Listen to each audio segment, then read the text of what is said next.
My question to you, and I hear this all the time in sessions with people. I think I've even said this a bunch of times myself to people when I was younger without knowing if it was true or if it was just an urban legend. Okay. Is there an addictive gene? Do people have addictive personalities, or is this just an excuse? Because we're talking about, porn addiction cannot be like any other addiction, can it? Was our question for this chapter. And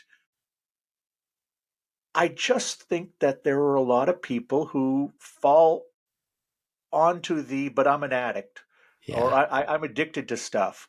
Is that actually true that people is there anything actually scientific behind, well, I have an addicted personality. So this is a great question, ironically, because I interviewed a lady named Jody Carlton yesterday for my Waking Up the Narcissism podcast, and she is a neurodiverse relationship expert. And so we talked about neurodiversity and neurodivergent people. And it was one of those things, Josh, where I went in and I just said, I know nothing. And in previous days, I would have pretended that I know something, but I'm trying to work Right. on my own emotional maturity.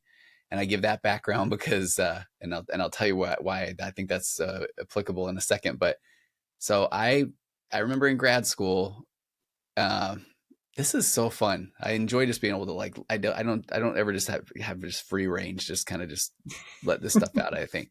But so I got to go two steps even further back. I think we've talked maybe on one of the other episodes about this concept of confabulation or confabulated memory. Hmm. And what it is like we hear something and then we kind of just every time we pull the memory out and then we think the memory and then we fill it in with all the things we think we know about the memory.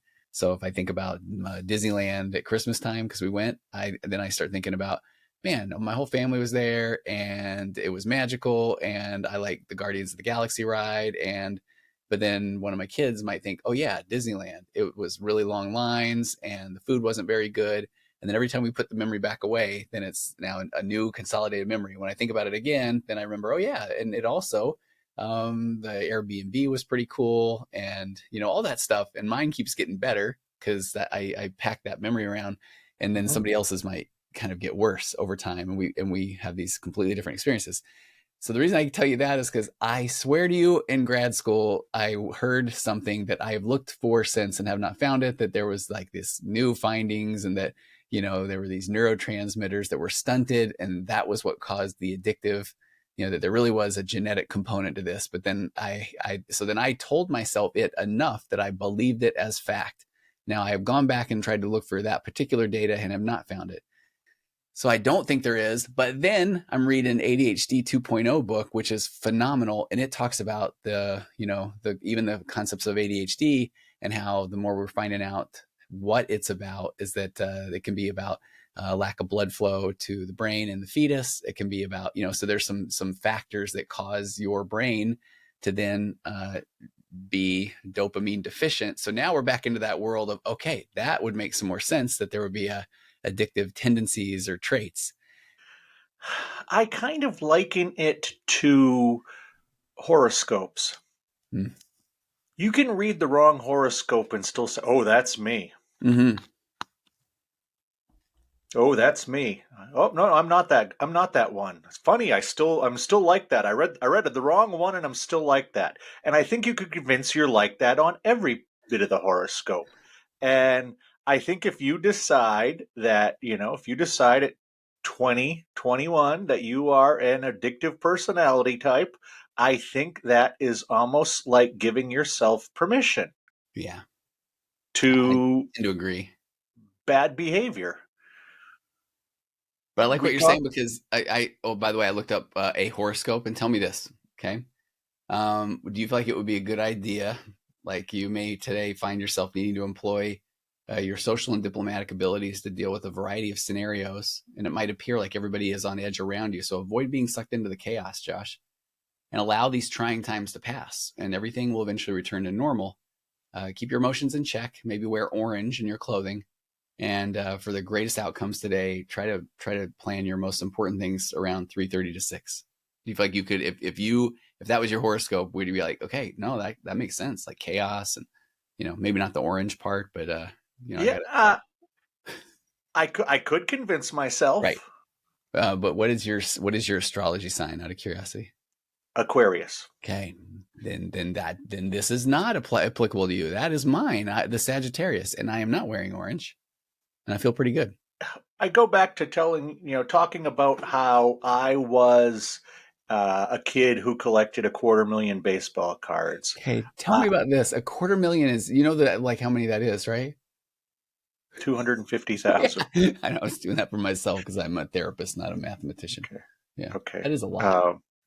So I needed to have the most baseball cards. That was the Uh, goal, yeah. to have the most. And then I mentioned playing the Zelda game on Super Nintendo and needing to be the first guy to get that done Okay. out of my friends. And is this really an addictive personality, or is this just me wanting to be the best, wanting Ooh. to That be the validation in a sense, fastest? I right? mean, you could say those two things while obviously very benign. Well, for a 10 or 12-year old, those are important things. Yeah. And I wanted to be the best at them. Is that addictive personality, wanting to be the best? So I start going into, I think it's more of needing or seeking validation to feel like you're important. And this is, I love, okay. So, because sometimes I feel like if you have a super healthy childhood and you are heard and seen and understood, and your parents, everything is about you, not like in a narcissistic way, but in a, you're learning your feelings and matter, that then Mhm. I've joked before that you'll never create the professional athlete, the comedian, the actor, because you don't have to be special to be seen, because you're Right. just doing. So, yeah, when you're really good, if you're hearing, man, you're really good at that. I've even got a theory, Josh, that I work with I know that I only work with people that are, nobody's paying me to come in and just shoot the breeze. So there people are coming, but I work with a fair amount of uh, professionals that do well, especially like in the world of business, CEOs, doctors, and attorneys. Actually, more of the doctors and the attorneys, I feel like the ones I work with are often not very happy in their careers. And I have this theory that it's like when they were told, "Hey, you'd make a great doctor," and everybody goes, "Oh yeah," then they feel, "Oh, that feels good." And then through high school, they're like, What are you gonna do?" "I'm gonna be a doctor." And everybody's like, "Man, that's cool." And then their parents, "He's gonna be a doctor someday," and they're gonna be a doctor. And then so that's all about that validation. And then they get through medical school, they come out, they've got $500,000 in debt, and then they realize, wow, I'm literally like cutting a the fascia on the bottom of the foot 100 times a week for plantar fasciitis release surgery, and turns out it's kind of not that exciting. And then I get to look at people's bunions and warts all day. Yeah, I make a decent living, but it's all going to my uh, student loan. So I feel like it always almost was like about validation as a kid. So you're saying it's kind of strange that I didn't get into podiatry? Yeah, that's That exactly was the point that I was that making. really was my It was, path to take. but I think that like the validation as a kid, the cards, or you want to be the best at something. But then again, and it's funny because where I was going to go when we were talking about this episode was the concepts around like implicit memory, or what it feels like to be you, which is the based off of the gradual residue of lived experience. So if you are the best at playing a game and you're getting validation all the time, then who's to say that you don't start to just enjoy playing the game? And then it's it's perfectly fine that you play the game all the time, you're really good at the game, and that sort of thing. I will be honest, I googled some stuff about genetics while you were telling that story as well, and I feel like I found just and it's from my old alma mater, the University of Utah's genetic laboratory.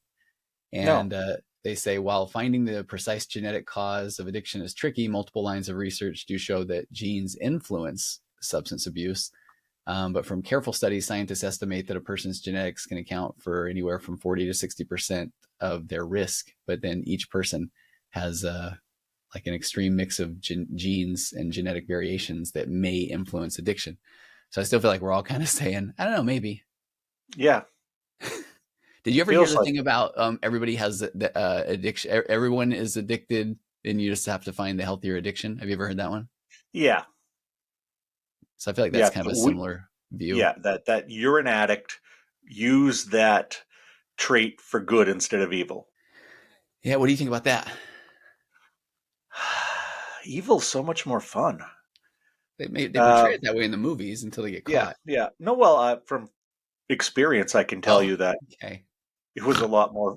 It was a lot more fun to be an addict than it was to, go to my kid's school and help pick up trash on the playground at 7 a.m. on a Saturday, where all the good parents and good citizens were. This is But why this is funny because I think we've had a couple of these episodes where it's like I know maybe you're being funny but also true, and then that's where I'm picturing this thing where I went with my kids and we cleaned up like a bunch of garbage and hypodermic needles from this riverbank or whatever, and I had an amazing time because but then it was because I was doing the whole we're all together and we're cracking jokes and that sort of thing. Um, but so I'm sitting there like, well, I would argue, but then I never really did like full blown addiction stuff other than like ultra running, which then I think again is the socially acceptable healthy addiction that got validation and you ate a lot of ice cream. yeah, this came up, and this is good for the question of it. This can't be like any other addiction, can it? The Is the word addict or addiction by definition negative? What do you think? I think it is. Same. I do too. I don't think I I don't don't think like you can using it. be a addicted marathon runner. Right. You're just a good marathon runner, a dedicated Right. marathon. Oh, dedicated. Yeah. I'm Dedicated. right. Yeah. Right. So are you a dedicated porn user? Not is I one. certainly was. Um, but I can point to all of the negative things that the alcohol or the porn did to me. Yeah. And I can find all kinds of parallels between the alcohol and porn. So I do believe it's like any other addiction.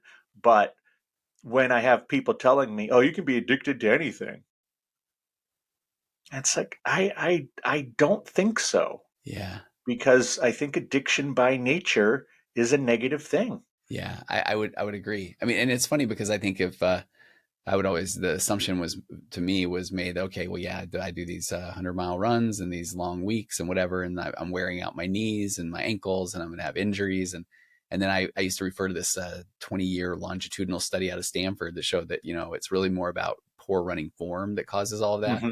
and that if you actually are doing things right it's more blood flow through the joints and here I am at 53 and I have a bad meniscus and then people I will often, oh, see, there you go. And it's like, oh no, that was actually from playing basketball, Yeah, 4 years ago. The running, I don't think I've ever felt better. So yeah, I don't think that addiction ended up being too much of a negative, other than I felt like I had a loss of a sense of identity that was a struggle when I got hurt, but I don't look at that as a negative.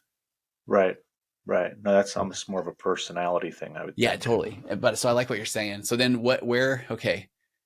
So then, like we were joking before we started about things like caffeine. So then, does that, if someone is addicted to caffeine, is that a bad thing? Well, the way that people chastise me over how much caffeine I ingest, I think it's got to be a bad thing. I honestly have never done any real research on caffeine. Hmm. And it to me, my caffeine intake is like what I see people who smoke go through, or people who enjoy pro wrestling. You have people who then say, well, you know, don't you know that smoking's bad for you? Who in this world smokes and doesn't know it's bad for them? Yeah, That's a choice they're taking. And it's yeah, like with pro wrestling, don't you know that's fake? Well, what kind of a moron would I be if I didn't think that was fake? Look at right, it. right. And that's the kind of the thing I come with the caffeine is like, caffeine's not good for you. That's going to make your heart explode. Well, number one, I have never seen a story where somebody's heart literally explodes. No, I don't think so. I think you just have a heart attack.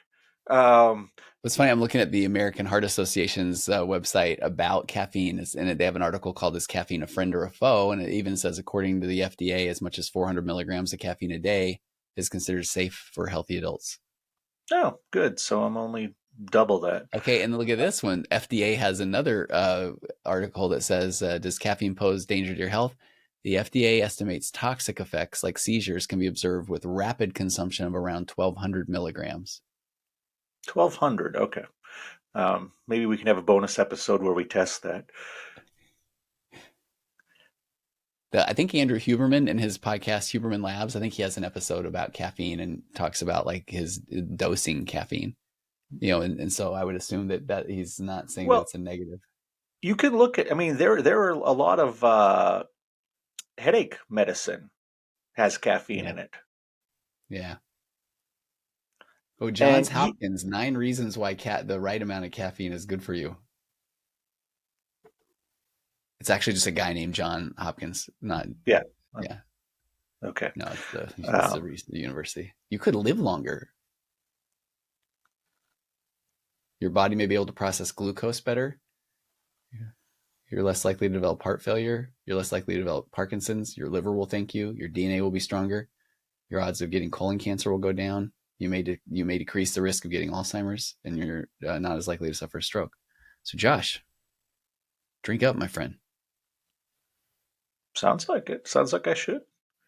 But yeah, no, but is caffeine good or bad for me? Well, we've got the urban legend that my heart's going to explode if I have too much, Yeah, and that's kind of the thing. Is this an addiction because it can do negative things to my health? Well, I think so. Yes. yeah, I mean, don't we consider caffeine technically a drug? yeah, yeah. So now we're back to the all things are okay in moderation, but then that gets to the when people say it's a little porn okay. For some people, it is. I know Or I for always some say, people, I wouldn't say it's okay. I would say it's not harmful. yeah, but I like saying that, and this is my judgment, but where if I have people say, well, my wife and I are fine with it, then I'm like, well, then good. But then part of me, feels like, okay, maybe we're missing the opportunity to really connect at a deeper level, though, and needing a third party to come into the Yeah. relationship to, yeah, Well, I always just share the stat that people who are in marriage and watch porn together end up divorced twice as much as people who don't. there we go. And so it's like, if you want to watch, feel free, but you're opening yourself up to this other. And I don't know exactly the correlation or causation of those two stats, but if looking at porn with my wife is going to make me twice as likely to be divorced, I think I won't watch. I agree, and I feel like I could, I could put my marriage therapist hat on and give you lots of good examples of where there's now being a observation and judgment being made about the other person in the relationships. Wait, you seem to like that a little more than I think you should. Or are you thinking about the thing we watched earlier? And then the guy saying, "Oh, what's the right answer?" You know? Yeah. Yeah.